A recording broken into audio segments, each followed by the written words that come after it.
Hello সোনামণিরা, আজকের গল্পটি শুরু হচ্ছে একটি ছোট্ট পরিবারের সাথে। চলো সবাই মিলে শুনে নেই গোপাল, নুরানি আর তাদের আদরের মেয়ে মিতার গল্প।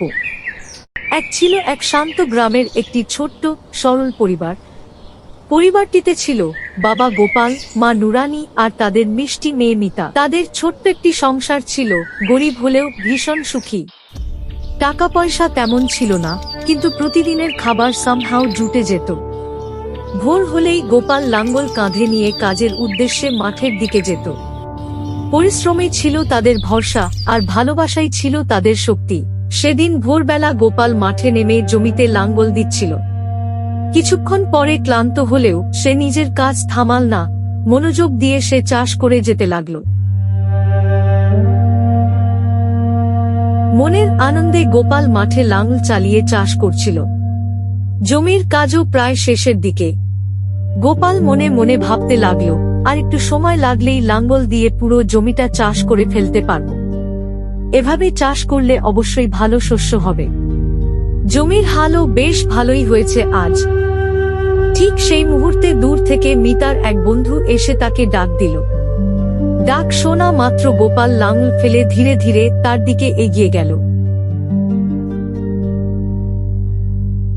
গোপাল চাচ্চু, মিতা হঠাৎ মাথা ঘুরে মাটিতে পড়ে গেছে। সে আপনাকে ডাকতে বলেছে, দ্রুত চলেন। এই কথা শুনে গোপাল আর দেরি করল না। সে লাঙ্গল মাঠেই ফেলে রেখে তাড়াহুড়ো করে বাড়ির দিকে রওনা হল। মিতার কি হয়েছে সেই দুশ্চিন্তায় তার বুক কেঁপে উঠল।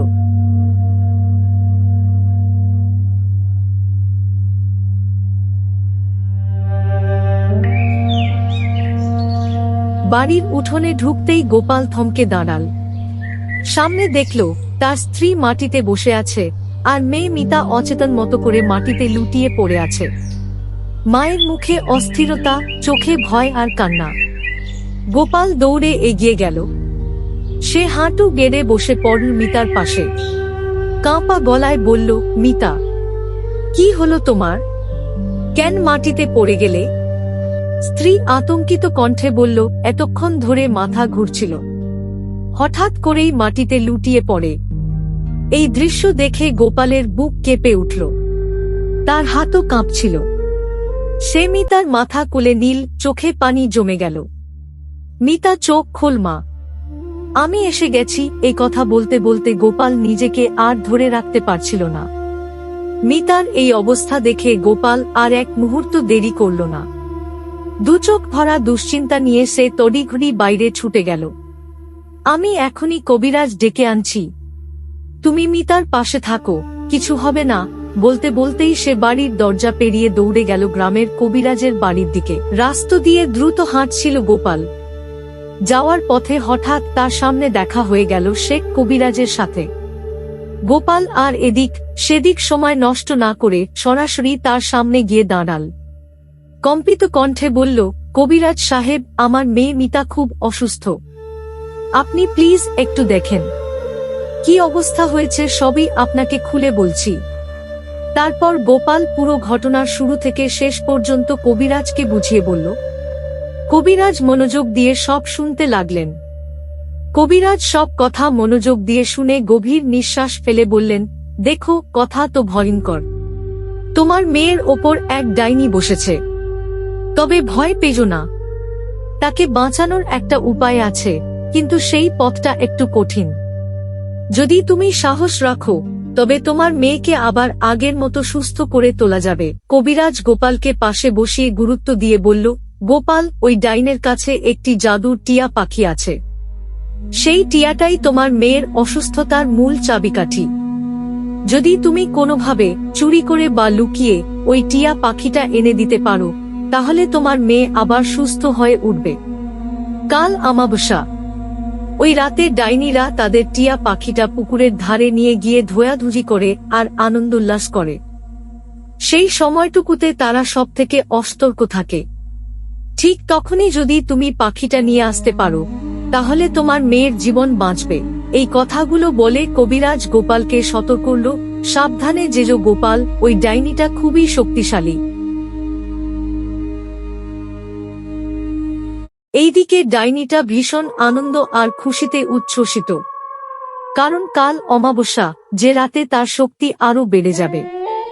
এই কথা ভাবতেই ডাইনি নিজের আনন্দ সামলাতে না পেরে নাচতে শুরু করল।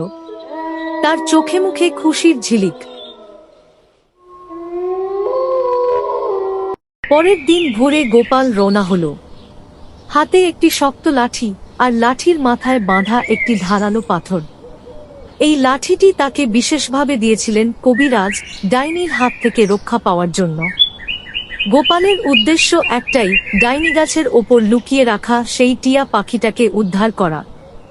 সে মনে মনে ভাবল, যদি জুল ধরা পড়ে যায় তাহলে এই লাঠিটাই হবে আমার রক্ষা। প্রয়োজনে এই লাঠি দিয়ে ডাইনিকে আঘাত করব। একথা ভেবে সে ধীরে ধীরে ডাইনি গাছের দিকে এগিয়ে গেল, সাহস আর দুঃসাহস একসাথে নিয়ে। সেদিন বিকেল বেলা, সূর্যের আলো নরম হয়ে আসছে, চারপাশে অদ্ভুত নিস্তব্ধতা। ঠিক এই সময় নদীর ওপারের খোলা জায়গাটায় অনেকগুলো ডাইনি জড়ো হয়েছিল। কেউ হাসছে, কেউ অদ্ভুত শব্দ করছে, কেউ নাচছে, সবাই মিলে আনন্দোল্লাসে মাতোয়ারা হয়ে উঠেছিল। জম্বিরা ডাইনিদের তাল মিলিয়ে দুলছে, কঙ্কালটা কর্মর শব্দ তুলে লাফাচ্ছে। পুরো নদীর ওপারটা বিকেলের আলোয় এক ভৌতিক পরিবেশে ভরে উঠেছে। এই দৃশ্য দূর থেকে দেখছিল পাখিওলা ডাইনিটা। ওর মনেও ইচ্ছা হলো ওই উল্লাসে যোগ দেওয়ার, তাই সে আর দেরি না করে আকাশে ঝাপটা মেরে নদী পেরিয়ে ওপারের ডাইনিদের কাছে উড়ে গেল। তাড়াহুড়োর মধ্যে সে তার টিয়া পাখিটাকে নদীর ধারের ঘাসের ওপর ভুলে রেখে গেল। ডাইনিরা ওপারে এত মগ্ন ছিল যে কেউই খেয়াল করল না পাখিটা কোথায় আছে। ঠিক তখনই নদীর এপারের ঝোপের আড়াল থেকে গোপাল বেরিয়ে আসে। নিঃশব্দে এগিয়ে গিয়ে সে টিয়া পাখিটাকে তুলে নেয়। তারপর দ্রুত নদীর এপারের পথ ধরে অদৃশ্য হয়ে নিজ বাড়ির দিকে চলে যায়। ডাইনি আর জম্বিরা তখনও নদীর ওপারে হুল্লোড় করছে। কেউ বুঝতেই পারল না টিয়া পাখিটা চুরি হয়ে গেছে। টিয়া পাখিটাকে সঙ্গে নিয়ে গোপাল নীরব জঙ্গলের ভেতর দিয়ে সেই কবিরাজের কাছে পৌঁছাল। কাটা গাছের গুঁড়ির ওপর বসে থাকা কবিরাজ গোপালের দিকে তাকাতেই গোপাল বলল, কবিরাজ মহাশয়, মিতাকে দেখুন। কবিরাজ কোনো কথা বললেন না। চোখ বন্ধ করে তিনি মনোযোগ দিয়ে তন্ত্রমন্ত্র করে কিছু ওষুধ প্রস্তুত করলেন। গোপাল সব দেখে বিস্ময়ে দাঁড়িয়ে রইল, ঠিক মতো বুঝতেই পারছিল না। কিছুক্ষণ পর কবিরাজ একটি ছোট থলি গোপালের হাতে ধরিয়ে দিয়ে বললেন, এটা সঙ্গে নাও, বাড়ি গিয়ে ব্যবহার করো। যা আমি বানিয়েছি তাতে মিতার অসুখ দ্রুত কমবে। গোপাল আর দেরি করল না।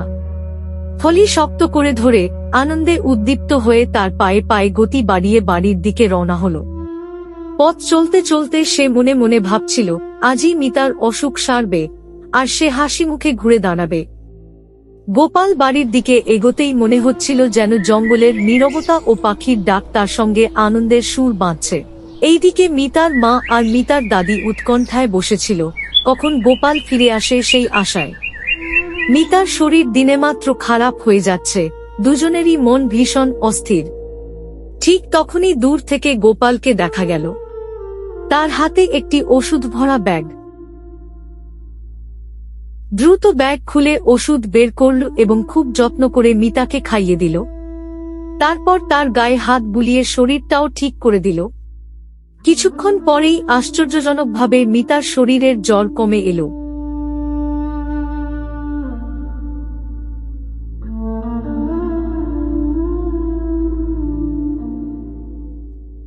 সে চোখ খুলে ধীরে ধীরে উঠে বসল। গোপাল স্বস্তিতে হাসল। মিতার মা আনন্দে দাঁড়িয়ে গেল, দাদির মুখেও ফিরে এল আশার আলো। ঘরভর্তি আনন্দ। মিতা সুস্থ হওয়ায় সবাই যেন নতুন প্রাণ ফিরে পেলই। গোপালের মেয়ে সুস্থ হয়ে গেছে ঠিকই, কিন্তু গোপাল নিজের মনে এক ধরনের অজানা অশান্তি টের পাচ্ছে।